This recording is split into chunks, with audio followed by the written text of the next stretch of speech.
The bus full of excited children went deeper and deeper into the forest thickets, heading to the happy circus camp. None of them could imagine the nightmare that awaited them in that dreary spot forgotten by the hand of God.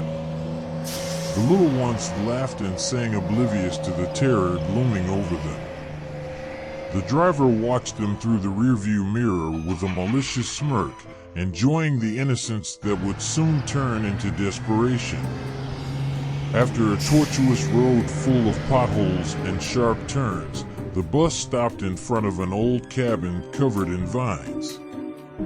When they got off, the smell of rottenness invaded their nostrils. They were greeted by a creepy caravan of clowns with cadaverous faces and sadistically wide smiles. Their costumes were torn and spattered with what appeared to be dried blood.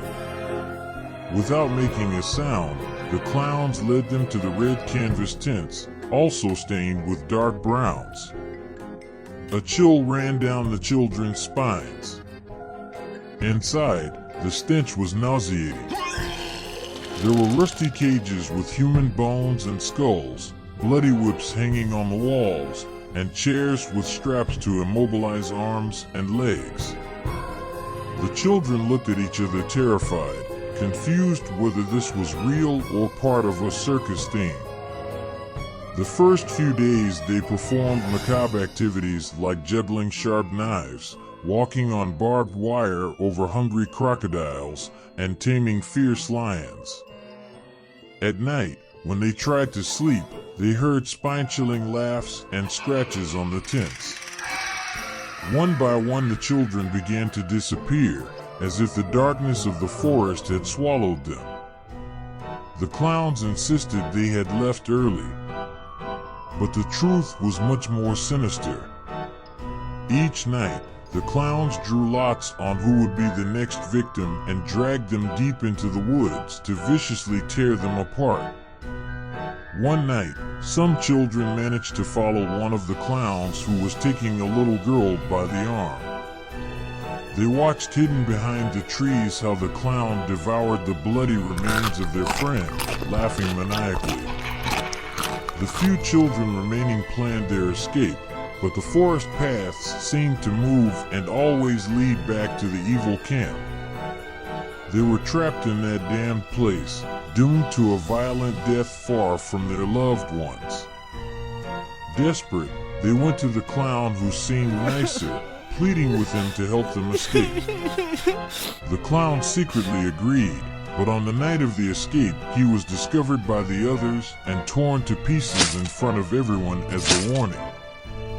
In the face of such horror, the little ones fled terrified, venturing into the deepest part of the woods. They wandered for hours, barely avoiding being captured by the bloodthirsty clowns chasing them. To their misfortune, the hungry lions also joined the hunt. Miraculously, at dawn a few managed to find the way out of the forest and arrived at the road. A passing man picked them up and notified the police. Soon the place was surrounded by patrol cars, and the parents arrived crying inconsolably to embrace their children. The little ones recounted between sobs the terrible nightmares they had endured, the unspeakable horrors no child should witness. The police searched the camp, but everything was carefully concealed. There was no trace of evidence left behind. Just some abandoned tents and rusty cages. The parents hugged gratefully to have their children back.